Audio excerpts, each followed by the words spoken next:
Oke, materi kita pada hari ini tentang interprocess communication atau komunikasi antar proses.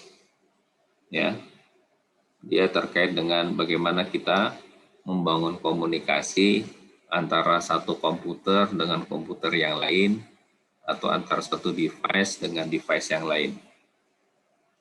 Secara umum, komunikasi yang dilakukan antar perangkat itu ada beberapa komponen. Yang pertama sumbernya, source-nya. Ya. Ada sumber yang dia akan mengenerate data untuk dikirim.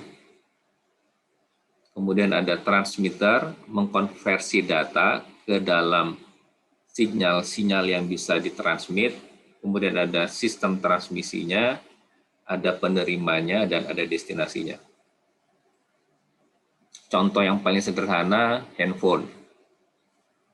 Ya, kalau Anda telepon pakai HP, maka Anda sebagai source-nya yang bicara, mengenerate data voice misalnya.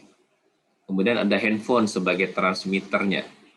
Dia mengkonversi data yang Anda kirim, misalnya ucapan begitu, ke dalam bentuk yang bisa ditransmisikan, ya, menjadi sinyal. Sinyal kemudian dikirim melalui sistem transmisi, ya, dalam hal ini misalnya operator seluler. Kemudian dari operator seluler itu mengirim omongan kita, ucapan kita, percakapan kita ke receiver, ke handphone rekan kita, lawan bicara kita. Handphone itu kemudian mengkonversi sinyal yang diterima ke dalam data yang didengar oleh teman Anda, gitu ya. Jadi ada pihak yang menciptakan data, ada perangkat yang mengkonversi data yang diciptakan itu ke dalam bentuk sinyal, ada sistem yang mengirim sinyal-sinyal tersebut, ada perangkat yang menerima sinyal, ya, dan mengkonversi sinyal itu ke dalam data yang bisa dipahami, dan ada pihak atau orang, bisa manusia atau komputer, yang menerima, mengambil data tersebut. Ya. Jadi ini secara umum komunikasinya seperti ini.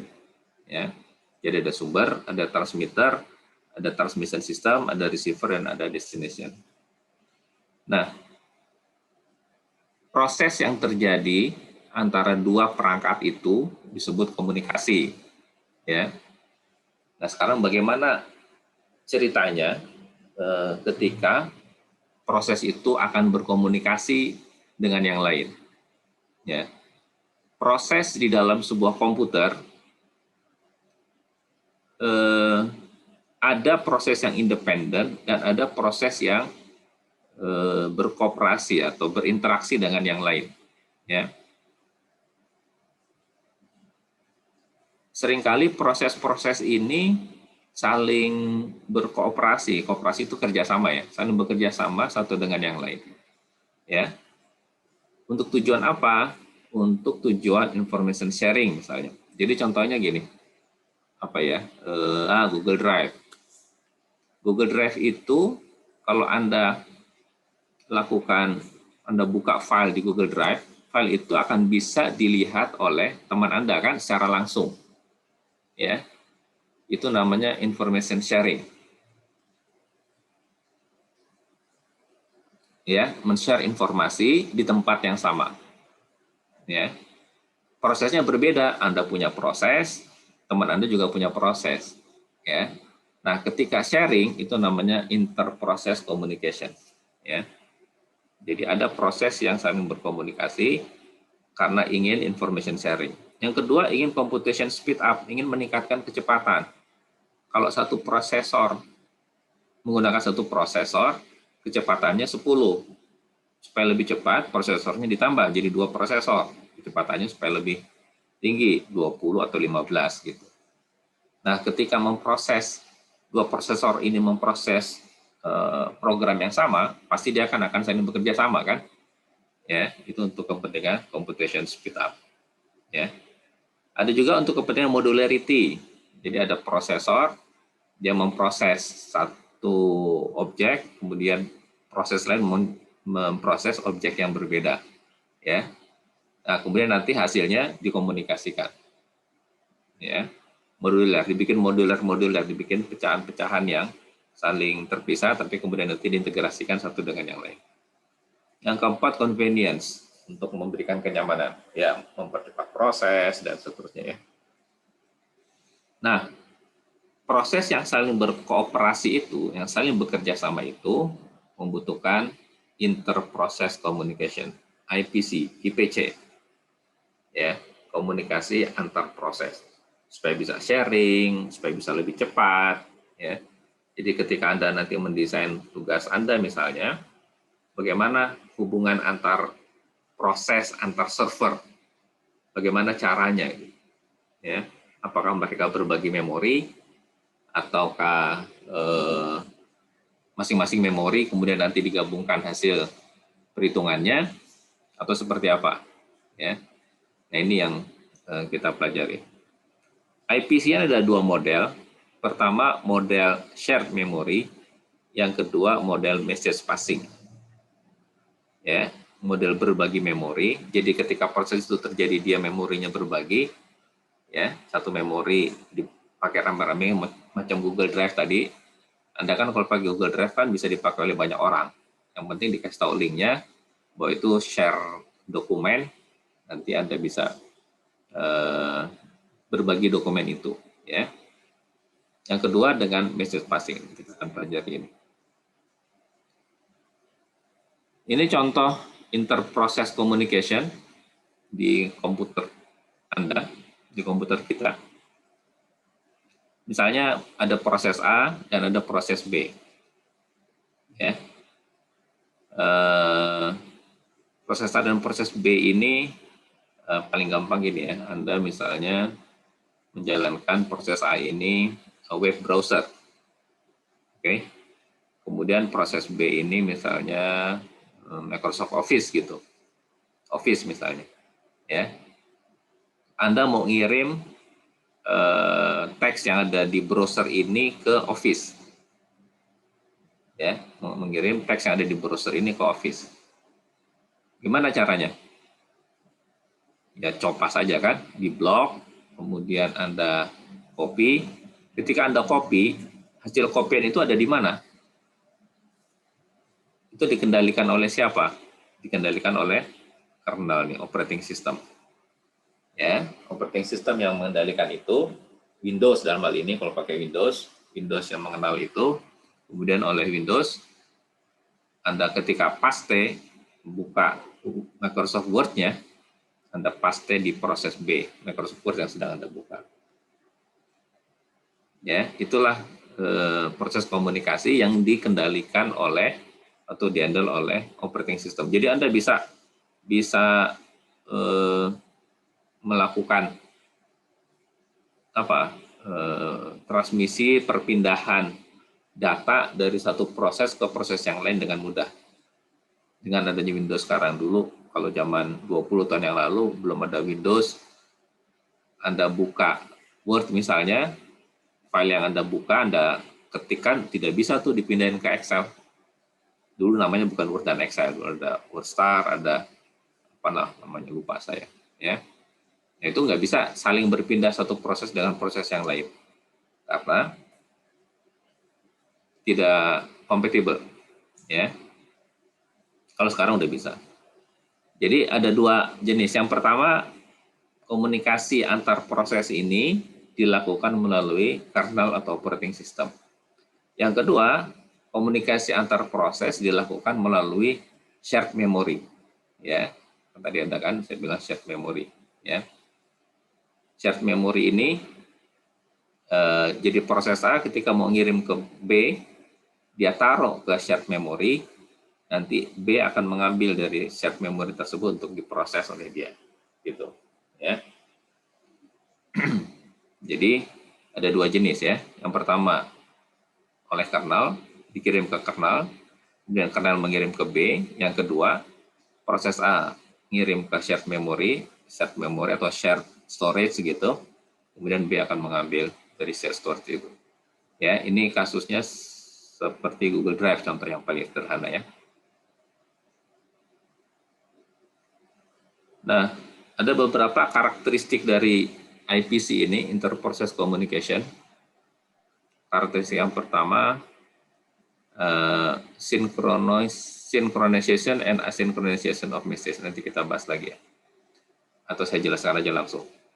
Komunikasi ada yang sinkronis dan ada yang asinkronos. Atau sinkronos dan asinkronos. Sinkronos ini komunikasi yang sifatnya harus langsung, sama-sama on. Ya, contohnya ketika Anda nelpon, baik pakai WhatsApp, phone atau pakai telepon biasa, harus hidup tuh dua-duanya. Ya, harus dalam posisi hidup dua-duanya. Anda hidup, Anda sedang bicara, di sana sedang mendengar. Itu namanya sinkronos. Ya, proses pengiriman message-nya langsung. Ada lagi asinkronos. Asinkronos ini seperti Anda kirim WA atau kirim email. Ya, ketika Anda kirim email atau kirim WA, WhatsApp atau apalah, ya, chat message, pihak sana nggak harus on pada waktu itu. Ya, Anda kirim email misalnya, pihak sana nggak harus on, tapi message-nya nyampe. Ya, ketika sampai, nanti ketika mereka buka, baru mereka baca. Ya, sama WA juga begitu kan, Anda kirim WhatsApp, di sana nggak lagi hidup, nggak apa-apa gitu. Ya, tapi yang penting message-nya masuk. Atau kirim SMS, begitu juga. Ya. Nah, jadi IPC ini komunikasi antar dua perangkat itu ada yang sifatnya sinkronos, yaitu saling berkomunikasi secara langsung, ya, sama-sama aktif. Ada yang sifatnya asinkronos, yang tidak harus aktif dua-duanya. Tidak harus aktif pada saat yang bersamaan maksudnya, ya.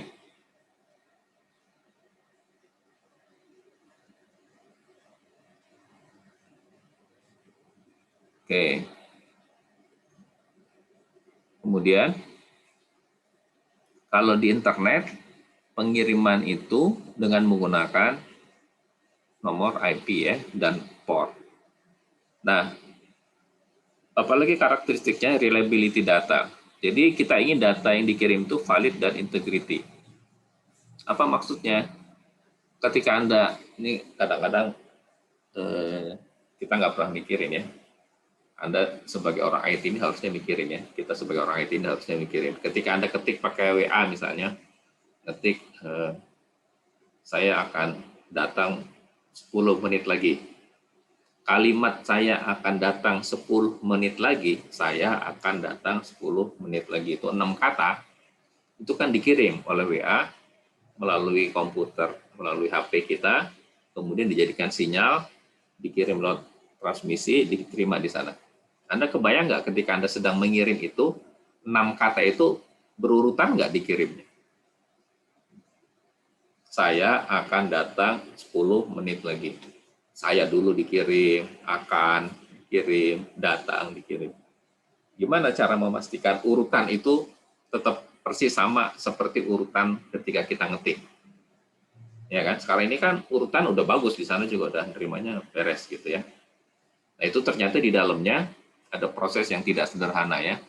Jadi dari kata-kata itu kemudian dijadikan paket, paketnya dikasih nomor urut ya, supaya ketika sampai di sana nomor urutnya sama seperti nomor urut yang ketika Anda buat kalimat itu. Ya. Jadi ada proses urutan paket yang dikirim, ordering data ini penting nih. Dan ini ada masalah ketika dikirim misalnya ternyata di tengah jalan ada hang misalnya. Ya, itu gimana caranya? Itu baru data teks. Kalau data suara gimana? Ya, kalau data gambar gimana? Kalau data video gimana? Ya, nah ini yang jadi challenge-nya di sini. Ini pelajaran orang-orang telekomunikasi ini belajarnya sampai ke situ ya. Kemudian untuk data pemrosesan yang berbeda, ada proses marshalling dan unmarshalling. Marshalling ini dibungkus lah gitu. Kalau Anda kirim paket belanja di marketplace, Anda kirim paket itu dibungkus. Ya, pembungkusnya harus aman. boxing dan unboxing ya, itu ya istilah kerennya sekarang kan, boxing dan unboxing. Baik, ini beberapa karakteristik dari interprocess communication yang harus biasanya ada gitu ya. Ada synchronous dan asynchronous, ada message destination, lewat internet, ada data harus valid, datanya harus terurut benar gitu ya. Untuk pemrosesan data yang berbeda harus ada proses marshal dan unmarshal. Ada beberapa jenis IPC ya. Ini berkembang terus IPC ini. Saya nggak tahu nih sekarang udah kayak apa nih. Ya, teknologi sangat cepat. Yang pertama jenis pipes, pipa. Ini mengirimannya satu arah, ya. Fasilitas yang menyediakan komunikasi satu arah antar proses dalam sebuah sistem atau disebut half duplex. Ini kalau sekarang sih udah nggak ada lagi satu arah ya. Kalau dulu, kalau Anda pernah dengar yang namanya pager sebelum lahir handphone, orang tuh punya alat itu hanya bisa menerima perintah. Dia nggak bisa ngomong lewat alat itu, ya. Ingat banget dulu saya berapa tahun yang lalu ya, tahun 2000-an kali ya, atau menjelang 2000. Ya, menjelang tahun 2000. Itu ada yang namanya pager. Jadi alat yang kita kalau punya itu mewah banget dulu ya, belum ada handphone. Nah, dia hanya bisa nerima teks, ya, nggak bisa ngirim teks, nggak bisa nerima suara, nggak bisa ngirim suara. Ya, biasanya dulu dokter-dokter tuh paling banyak yang pakai itu. Kalau ada panggilan, ada pasien, gitu. Itu banyak dipakai oleh dokter. Itu satu arah itu, ya, satu arah pengirimannya. Yang kedua, Vivo. Mirip dengan pipe satu arah, tapi ada message diantarkan dan terjadi di lokal komputer. Ya, proses-proses yang ada di lokal komputer kita first in first out biasanya ya. Siapa yang datang duluan, hadir duluan, aktif duluan, dia akan menggunakan fasilitas duluan. Ya, walaupun ketika nanti dalam proses ada proses-proses yang bisa menginterrupt.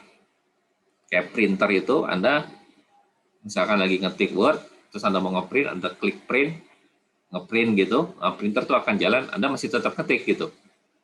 Ya, dan si operating system akan berganti-ganti itu ngeprint sambil Anda ngetik. Dia ngeprint, ngetik gitu. Ya, kayak ini sekarang ini Zoom sambil saya menjalankan file ini. Dia multiprocessing ini, multitasking ya.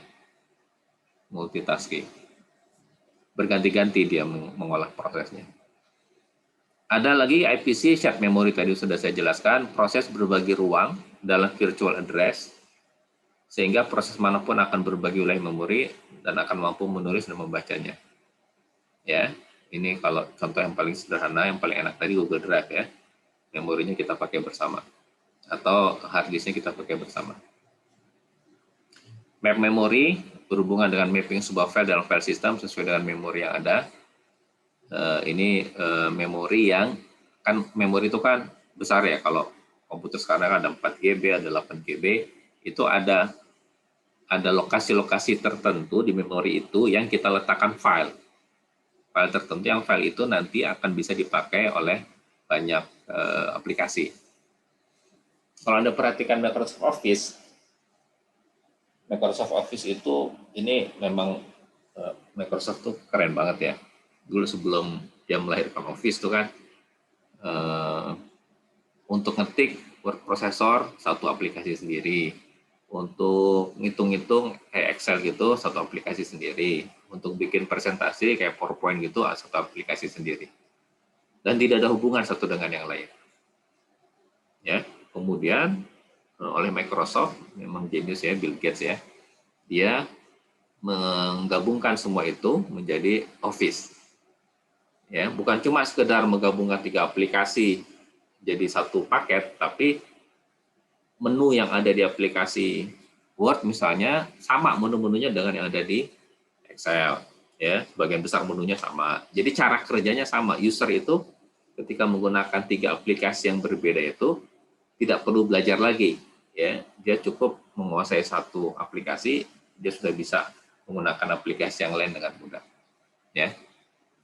Nah, ada posisi-posisi menu yang dipakai bertiga. Ya, ini tadi kaitannya dengan map memory tadi. Ada posisi-posisi yang dipakai bertiga. Ada objek-objek yang dipakai oleh tiga aplikasi itu bersama-sama. Ya. Nah, jadi hubungan antar proses dari tiga aplikasi itu bisa lebih baik, lebih hemat juga, ya, lebih hemat juga, lebih baik juga, lebih cepat juga, karena ada lokasi memori yang dipakai bersama-sama. Berikutnya IPC yang lain, message queues, pengirim pesan secara asinkronus. Ini saya cerita tadi ya. Contohnya apa tadi? WhatsApp ya, ngirim WhatsApp atau ngirim SMS ya, tanpa harus menunggu penerima itu menerima atau mengenai informasi tersebut. Yang penting sampai dulu. Dia mau bacanya kapan itu terserah dia ya. Ketika dia nanti sudah aktif baru akan baca. Kemudian ada yang namanya semafor, ada yang namanya soket, ada yang namanya RPC. Nah, ini akan berkembang terus ya. Cara komunikasi antara satu proses dengan proses yang lain. Ya, semafor ini struktur data yang di-share ke beberapa proses untuk sinkronisasi. Ini bukan semafor pramuka ya. Soket ini adalah sebuah script software yang diletakkan pada perangkat-perangkat komunikasi kita. Ini di ujung HP kita, di ujung sebelum file itu ditransmit, itu ada yang namanya soket biasanya. Ya, jadi kalau kayak rumah tuh dari pintu ke pintunya, yaitu soket namanya. Ya, supaya dia mengenal ini siapa, ini dari mana, ini benda apa ini yang dikirim gitu. Ya, dia akan bekerja untuk mengenali itu namanya soket.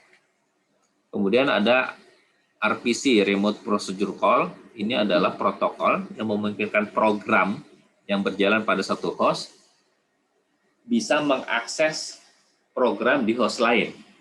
Ya, jadi dia secara remote, saya misalnya di sini, saya di rumah nih, saya bisa menjalankan komputer Anda dari rumah saya gitu. Itu namanya Remote Procedure Call.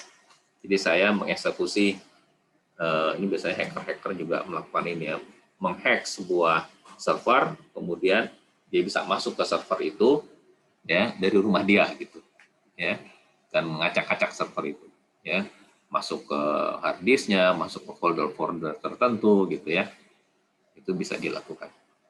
Makanya security jadi penting nih sekarang ini. Oke, ini penjelasan dari beberapa kategori IPC tadi ya. Jadi kalau ordinary pipes, pipa yang biasa itu ketika mau mengirim data, komunikasinya standar ya, dari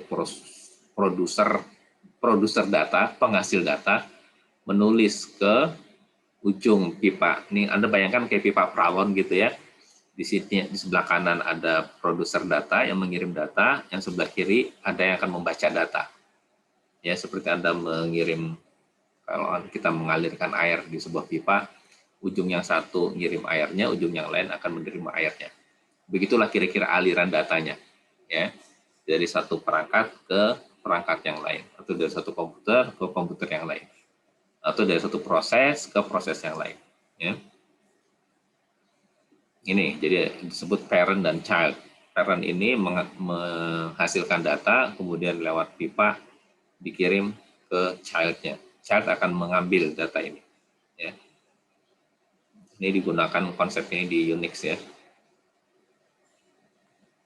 Name pipes ini kemudian orang kan gini, kadang-kadang saluran komunikasi ini bisa dipakai banyak orang. Ya kayak sekarang nih, ya. Ada pesan beli atau langganan internet sama providernya dibilang ya atau pesan kuota lah, ini beli kuota ya, kuota 50.000 unlimited. Bener unlimited, tapi bandwidthnya itu di-share oleh banyak orang. Ya, jadi misalnya ada 1.000 orang beli kuota yang 50 ribuan tadi, Anda dapat misalnya 10 GB, 50.000 dapat 10 GB sebulan, kemudian dibilang unlimited, setelah 10 GB Anda habis, Anda tetap bisa akses, tapi akses itu dipakai rame-rame pipanya. Bandwidth-nya dipakai oleh ribuan orang yang lain. Anda tetap bisa pakai, tapi super lambat, ya, lambat sekali. Yaitu, nah karena itu kemudian beberapa perusahaan pengen dedicated bandwidth, ya. Nah inilah sama dengan NAND pipes ini. Jadi kita pengen supaya saluran komunikasi yang kita punya hanya untuk kita, nggak boleh dipakai oleh orang lain. Ya. Nah kalau Anda nanti mendesain arsitektur jaringan di perusahaan tempat Anda bekerja nanti, Anda harus pikirkan tuh, misalkan langganan internet, misalkan langganan internetnya misalnya 50 GB per bulan dipakai untuk sekian puluh pegawai, 50 pegawai, jadi jangan Anda bagi 50 GB untuk 50 pegawai. Dibagi satu orang pegawai 1 GB, 1 GB. Nggak adil. Masa manajer 1 GB, staff 1 GB juga? Enggak kan? Nah, staff misalnya setengah GB, manajer 2 GB misalnya. Nah, membagi-bagi ini tuh menjadi pekerjaan yang tugas dari admin jaringan tuh nanti itu ya, ketika Anda mendesain sebuah jaringan dan mengimplementasikannya. Ya. Karena kalau 50 GB, semua orang boleh pakai 50 GB setiap waktu, setiap saat, nggak ada pembatasan. Oh, nanti kalau ada staff yang dia pakai download video lah, atau nonton video yang gede-gede, kan jadi habis bandwidth-nya.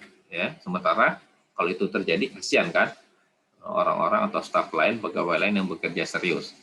Ya. Jadi jangan sampai bandwidth itu dimakan oleh orang tertentu untuk kepentingan yang lain sehingga mengorbankan orang yang lain. Tapi kalau dibagi sama rata juga nggak adil juga, karena kan beban kerja orang beda-beda. Ya, nah ini yang harus diatur bagaimana caranya supaya komunikasi antar komputer di dalam perusahaan Anda dengan pihak lain di luar atau di dalam perusahaan itu bisa dilakukan sebaik-baiknya ya. Ini cara eksekusinya membuat pipe di Unix ya. Jadi pengennya dedicated ya. Nah, ini kira-kira cara kerja message passing ya. Jadi dari prosesor A kirim lewat network ke prosesor B ya. Oke. Nah, proses message passing ini seperti yang saya ceritakan tadi, ada yang ngirim dan ada yang terima. Ya, ini kalau tadi kan setiap memori itu proses A naruh di suatu tempat, yang kemudian proses B mengambil dari tempat itu. Ya, memori yang dipakai bisa dipakai bersama-sama. Contohnya Google Drive. Tapi kalau message passing ini untuk mengirim data kita perlu melakukan proses komunikasi antar perangkat ya. Jadi operasi dasarnya mengirim dan menerima ya, sama seperti kalau kita mengirim WA atau mengirim SMS gitu ya. Nah, dalam proses kirim mengirim data ini ada beberapa hal tadi kan sudah saya ceritakan yang perlu diperhatikan. Yang pertama ada connection oriented versus connectionless. Connection oriented ini sama dengan proses sinkronos. Ya, jadi harus ada koneksi dulu antara pihak pengirim dengan pihak penerima. Contohnya apa? Nelpon ya. Ketika nelpon itu adalah connection oriented. Jadi Anda ketika nelpon Anda harus aktif, lawan bicara Anda juga harus aktif ya.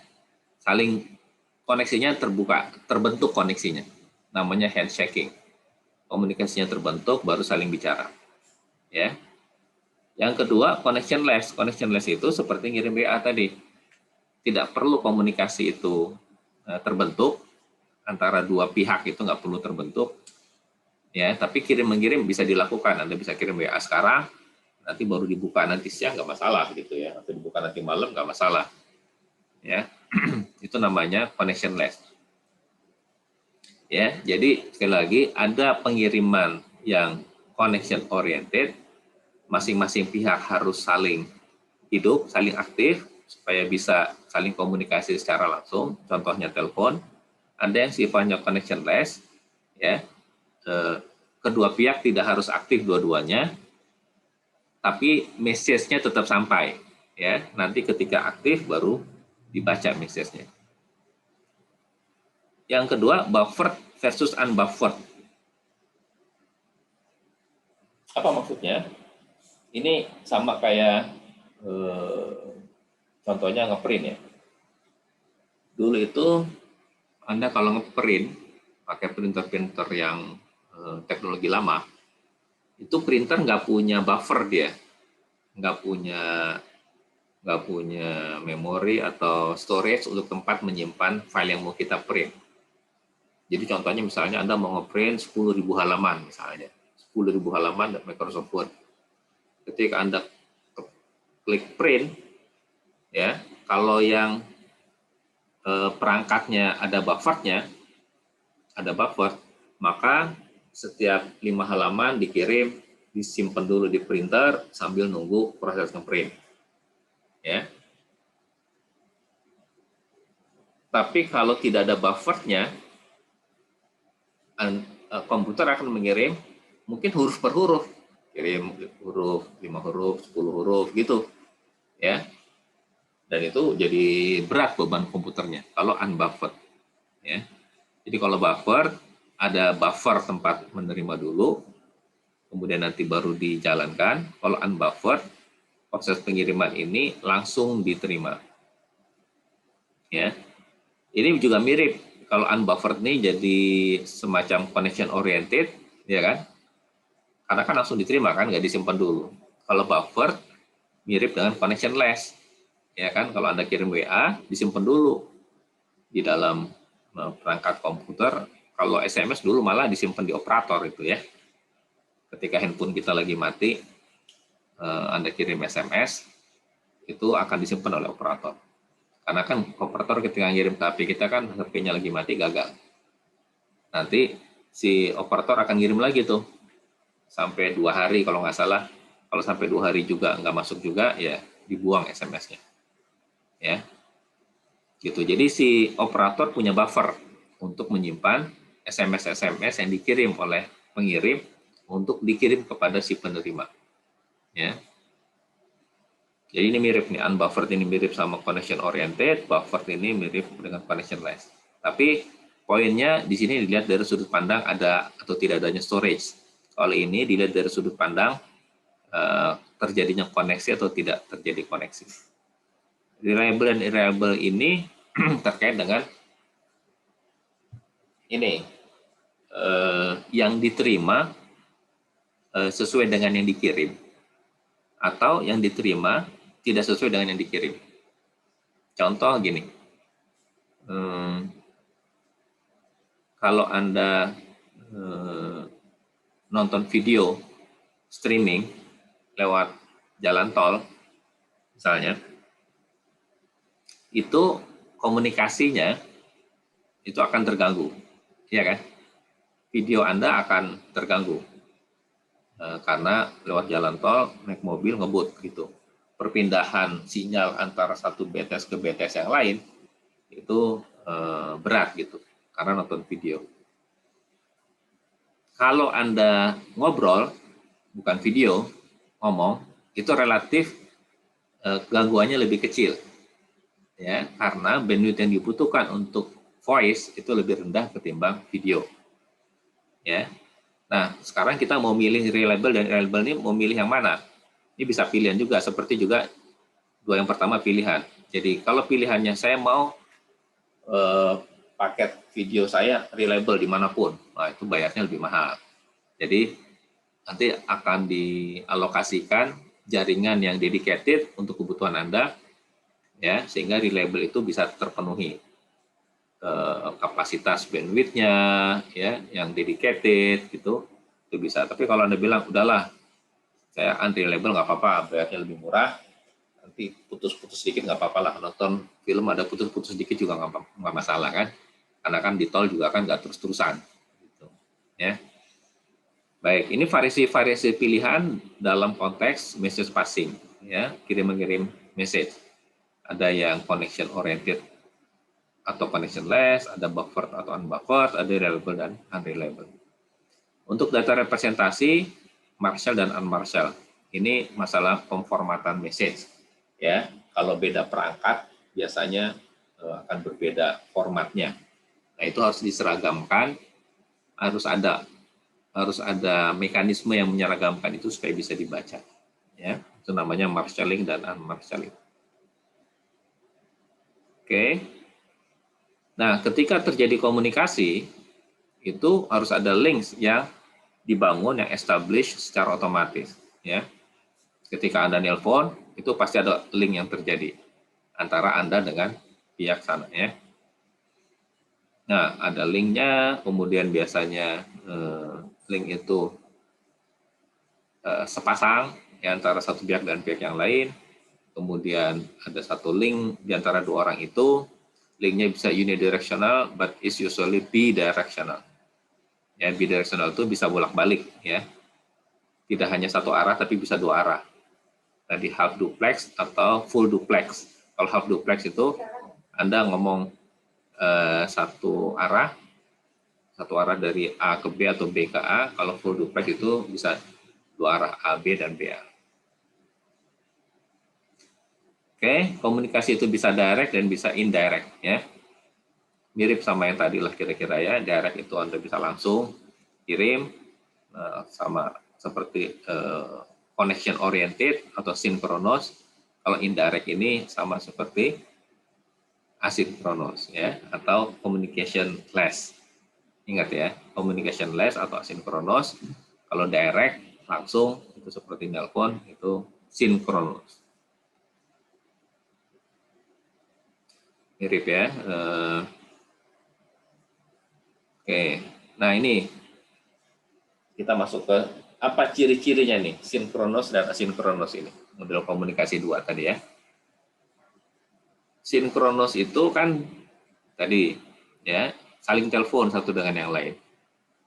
Cirinya apa? Acknowledge must be received. Acknowledge ini kalau Anda nelpon, sebelum diangkat di sana bunyi dulu kan, itu namanya acknowledge. Ya, ada pemberitahuan, ada telepon masuk, itu namanya acknowledgement. Ya, pasti diterima oleh si penerima itu, ada suara telepon masuk.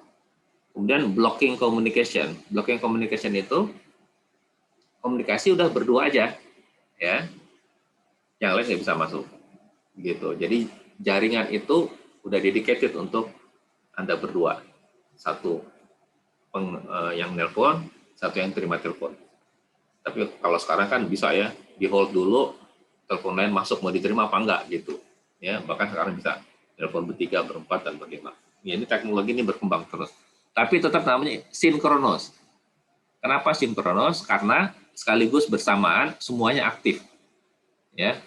Jadi sender and recipient must both active, harus aktif tuh semuanya. Itu namanya sinkronos. Ya, saling sinkron satu dengan yang lain pada saat yang bersamaan, real time. Ya, ini contohnya, ini chatting, maksudnya chatting langsung ya, ngobrol gitu maksudnya, chatting di sini bukan chatting lewat WA. Yang kedua, asynchronous communication. Komunikasi asynchronous ini contohnya apa tadi? Email ya, atau instant messenger. Tidak perlu acknowledge. Ya, nggak perlu, kan nggak ada bunyi. Bunyi sih kalau ada SMS masuk atau WA masuk bunyi sih. Tapi bunyi itu bisa Anda terima langsung, bisa Anda diamin dulu gitu, ya. Dan nggak ada masalah diamin dulu kan, nanti aja dilihatnya 1 jam lagi atau minggu depan aja, bisa juga gitu, ya. Kemudian non-blocking communication, komunikasi antara Anda dengan pihak yang mengirim itu ya bebas-bebas saja gitu, tidak dedicated, ada satu line khusus, jaringan khusus yang perlu dibangun. Ya, tidak seperti sinkronos tadi. Kalau sinkronos kan telepon-teleponan ada line khusus yang berjalan antara dua pihak. Ya.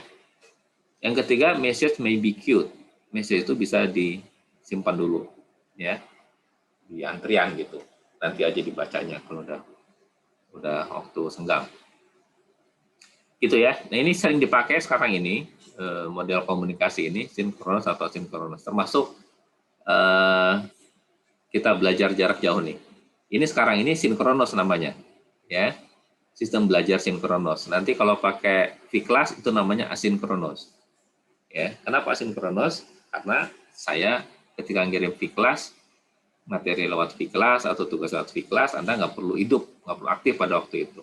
Tapi kalau ini sekarang pakai Zoom, ini sinkronos, ya kan? Karena apa? Karena Anda harus aktif, saya juga aktif, gitu. Kita semua aktif dan langsung komunikasi dua arah, ya. Oke ya, paham ya ini ya. Nah, komunikasi juga ada bisa dilihat dari transient dan persistent. Transient ini adalah message akan dibuang jika gagal dikirim. Oh, message akan dibuang jika gagal dikirim. Persistent, message akan disimpan sampai si penerima mendapatkan itu. Ini contoh email. Ya, message akan disimpan dalam email sampai dibaca oleh si penerima. Tapi kalau transient, ini message dibuang. Contohnya apa? Anda request lewat browser http detik.com. Misalnya gagal, Anda mesti ngetik ulang kan, detik.com. Gitu kan?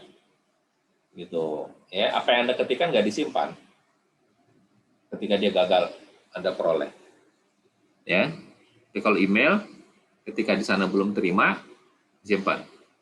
Ya, kalau ini transient, dia belum terima, jadi buang. Anda harus mengulang lagi. Ya. Nah, jadi komunikasi bisa dilihat dari sudut pandang transient dan persistent. Kemudian komunikasi juga bisa berdasarkan grup. Nah, ini kan kayak grup WA, ya. Jadi proses pengiriman dikirim ke spesifik grup. Sender tidak tahu identitas penerima dan berapa yang menerima. Ya kalau sekarang tahu lah ya, Anda bikin WA grup, Anda tahu siapa orangnya. Kalau Anda nggak tahu ya mungkin juga ya. Multicast itu namanya ya. Ada grup tertentu. Ada lagi broadcast. Nah ini broadcast ini yang dikirim ke semua orang ya. Di Pak, maaf broadcast. Pak, saya boleh izin ganti laptop nggak Pak? Laptopnya baterai habis, nggak ada casannya Pak. Silakan. Oke Pak. Ya, broadcast dikirim ke semua orang. Ya, multicast dikirim ke grup-grup tertentu. Ya, tidak ke semua orang, tapi ke grup tertentu yang spesifik. Ya, yang ini penting ini ya untuk replikasi data, replikasi service, ya notifikasi dan segala macamnya. Kalau komputer juga begitu juga ya, pengiriman ke mesin-mesin tersebut bisa dikelompokkan berdasarkan grup atau di broadcast. Jadi kalau nanti perusahaan juga pada kasus tugas Anda, bank yang di pusat, dia kan bisa mengirim message lewat email ke banyak orang atau ke kelompok tertentu, ya, atau ngirim message tertentu, file tertentu, proses tertentu ke sekelompok orang atau ke banyak orang. Oke, nah dalam berkomunikasi antar jaringan, antar komputer atau antar perangkat, secara detailnya, Anda sudah belajar ini di komunikasi jaringan, kita menggunakan pendekatan OSI layer, ya. Jadi ini layer yang pengirim, mulai dari layer aplikasi, presentasi, network, transportation, data link, physical itu sinyal listriknya dikirim, diterima dari sinyal listrik, kemudian sampai ini physical layer, data link, network, transport, session, presentation, dan application baru diterima oleh penerima. Ini yang terjadi ya komunikasinya. Ini kan physical, data link, network, transport, session, presentation, application. Anda ingat ya, ini urutan dari proses. Anda bayangkan, Anda harus paham ini ya. Ini emang agak abstrak tapi harus paham. Bayangkan HP Anda aja. Ketika Anda ngirim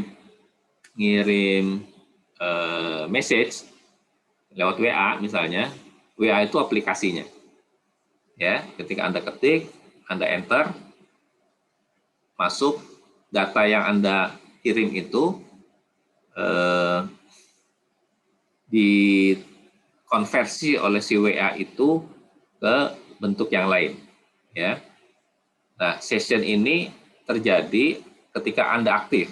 Session itu maksudnya WA Anda sedang aktif, kemudian masuk ke transport layer, ada TCP di sana, ke network layer ada alamat IP handphone Anda, ya. Di sini ada proses transport ini Anda dipaketkan datanya, kemudian data link ini dicek kesesuaiannya, ya, termasuk untuk dikonversi ke physical layer. Di physical layer itu jadi bit 0101, dikirim lewat operator, 0101 diterima, kemudian di data link dibuka 0101-nya itu, ya, dicek lagi alamat IP-nya, dicek TCP-nya, dilihat session-nya, kemudian masuk ke WA, di WA dikonversi ke chat lagi. Itu prosesnya. Nah, ini Anda sebagai orang IT harus paham nih proses detail ini, ya. Ya, jadi kalau Anda pakai WA itu yang terjadi, Anda pakai segala macam itu yang terjadi. Ya. Ini tadi ya penjelasan dari masing-masing layer. Physical ini masalah elektronik, mekanik. Data link ini untuk error detection, ya, mengaktifkan dan memaintain link, reliable link yang supaya tetap terjadi. Ini network ini masalah IP-nya, alamat IP-nya, alamat rumahnya. Transport ini banyak nih, TCP ini kerjaannya, ya, untuk urutan mengolah urutan data, ngecek ada yang hilang atau ada yang nggak hilang, ada duplikat atau nggak ada duplikat, kemudian kualitas data yang dikirim, gitu, itu tugasnya TCP. Ya. Kemudian session ini mengontrol dialog antar aplikasi, ya, sesi itu maksudnya kalau dihidupkan itu udah satu sesi, ya, sesi seminar gitu ya. Presentation ini format data dan codingnya, kompresinya, enkripsinya, aplikasi terakhir ya. Ini aplikasi WA, aplikasi apa segala macam. Nah, ketika Anda mengirim data, apa yang terjadi terhadap data? Ini setiap layer ini menambahkan kode ini. Ini data Anda, message ya. Di application layer ada kodenya, presentation layer ada kodenya, session layer ada kode, transport layer ada kode, network ada kode, data link ada kode. Jadi, misalkan Anda mengirim data tadi, kalimat judulnya, saya akan tiba jam 10. Misalnya. Kalimat saya akan tiba jam 10 itu message. Ketika Anda kirim, dia akan dikonversi dan akan ditambahkan dengan beberapa informasi yang sesuai dengan layer-layer yang dilewati oleh message itu. Ya, sampai dikirim, kemudian dibacalah kode-kode ini, kalau sesuai ya diterima oleh penerima. Gitu ya. Jadi ketika Anda WA-WA-an itu tuh proses yang terjadi di balik itu tuh cukup complicated. Ya. Ini hebat nih makanya ya para ilmuwan-ilmuwan peneliti itu bisa menciptakan ini dan memberikan kemudahan bagi manusia untuk berkomunikasi. Oke, jadi seperti saya bilang tadi, data itu dikirim dalam bentuk paket, ada header-nya. Ya, header itu judul-judul tadi, kode-kode tadi untuk masing-masing layer. Kemudian data disimpan dalam bodinya, ya, dikirim lewat TCP dan UDP. Apa bedanya TCP dengan UDP? Kalau TCP itu dia menuntut koneksi yang reliable, koneksi yang bagus. Ya, dicek ada error atau nggak ada error. Urutan pesan yang dikirim dijaga. Ya, kalau pesan urutannya berbeda dibalikin sama dia. Ini yang TCP/IP ini dipakai di seluruh dunia ya. Komunikasinya dua arah. Kemudian ada segmen-segmennya. Ya, segmen-segmen untuk men-tracking message yang dikirim. Kita kan suka main kirim message kan suka banyak gitu ya. Nah itu banyak itu dia perlu mengingat tuh urutannya kayak apa ya. Dia nanti olahnya bisa setiap 32 bit atau 64 bit itu dia akan mengolah seperti itu. Ya intinya TCP ini reliable, maksudnya apa yang kita kirim diusahakan sama dengan apa yang diterima oleh penerima. Ya, ketika ada error dibalikin, suruh kirim ulang gitu. Ya, ini reliable. Gitu. Kalau UDP ini contohnya TCP itu untuk pengiriman email ya sekarang ini ya, atau kirim WA tuh kita banyak gunakan TCP ya, TCP IP. Kalau IP kan alamatnya. Yang kedua UDP. UDP ini User Datagram Protocol. Ini tidak ada jaminan akan diterima sesuai dengan yang dikirim, tidak ada urutan, tidak ada proteksi kalau ada duplikasi. Kalau tadi kalau ada duplikasi, dicek ulang nih sama TCP nih, ya kan ada kemungkinan paketnya duplikasi kalau ngirimnya terus jadi kacau urutannya, ya. Kemudian overheadnya minimum, hambatannya kecil maksudnya. Contohnya apa? UDP ini streaming video. Streaming video itu kalau putus kan nggak dikirim ulang. Iya kan? Anda nonton film, Anda streaming YouTube, Anda terima kan ke stream tuh datang dari YouTube-nya ke handphone Anda. Kalau ada yang hilang frame-nya di tengah jalan kan nggak dikirim ulang sama si YouTube-nya. Kalau dikirim ulang jadi kacau itu filmnya. Ya. Nggak dikirim ulang, dia tetap ngirim aja pokoknya. Kalau ada yang nggak nyampe ya sudah itu hilang. Tetap ngirim berikutnya. Ya, itu namanya no guaranteed delivery, no preservation of sequence, nggak ada urutan, pokoknya main kirim aja. Mau duplikasi atau nggak duplikasi, nggak masalah. Ya, tidak diproteksi. Makanya kalau streaming video itu, ya kalau sinyalnya jelek ya nasibnya jelek aja gitu. Jadi putus-putus gitu. Tapi kalau sinyalnya bagus, ya pengirimannya bagus. Ya, tapi dengan protokol UDP ini dia nggak akan melakukan pengiriman ulang. Ya, kalau TCP dia akan melakukan pengiriman ulang. Oke, ini kira-kira sama ya. Jadi ada operasi request dan reply. Ini kegagalan dalam komunikasi itu bisa karena crash atau kegagalan error transmisinya atau buffernya kepenuhan. Ya, kalau Anda ngirim ngeprint 10.000 halaman, buffer di printernya cuma cukup 5 halaman atau 10 halaman, bisa overflow itu. Bisa gagal nanti ketika sistem operasinya tidak mengontrol itu dengan baik. Ya.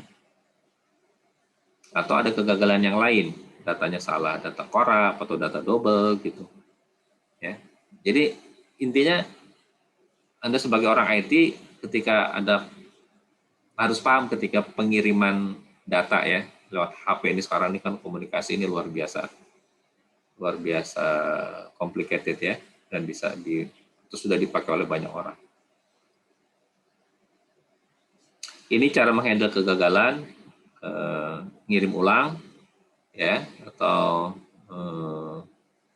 nah ini kalau minta duplikat request message ini yang repot nih, minta message diulang lagi gitu ya, ketika dianggap nggak sampai semuanya. Ya ini modelnya tadi ya. Jadi lost reply message yang hilang di reply lagi ya. Tapi kalau ada yang caranya disimpan dulu, jadi kalau ada yang hilang nggak perlu minta kirim ulang, ambil dari yang disimpan itu ya. Historinya bisa juga disimpan. Ini banyak cara-cara, trik-triknya untuk memastikan bahwa message yang dikirim itu sama semuanya, atau sampai semuanya ke penerima. Ya. Ini soket tadi seperti saya bilang menyediakan jembatan komunikasi antar proses. Ya. Jadi soket itu ada di ujung-ujung file, ujung-ujung perangkat untuk bisa memastikan komunikasi dari satu perangkat ke perangkat lain itu sampai, gitu ya, dipahami. Jadi message-nya dipahami, ini portnya port berapa, ya, portnya port yang sesuai atau tidak sesuai, gitu dan seterusnya. Oke. Ini enggak, saya akan lebih detail ini ya. Yang Marshall tadi ya. Marshall tadi, proses konversi data menjadi bentuk yang cocok atau tepat untuk transmisi pesan antar host. Ya, seperti saya bilang tadi, ada kalanya mesin yang digunakan untuk proses pengiriman atau komunikasi ini mesin yang berbeda. Mesin satu IBM, satu Sun Microsystem, satu lagi mesin Apple misalnya. Nah, itu tidak bisa semudah itu saling komunikasi. Makanya perlu ada proses konversi data. Ya, ini ada beberapa tools-tools yang digunakan untuk proses marshalling dan unmarshalling. Korba ini cukup terkenal dulu ya, tapi belakangan ini hanya dipakai di corporate aja. Ya. Oke, itu barangkali materi kita pada pertemuan keempat ini. Silakan Anda siapkan catatan untuk kita kuis ya.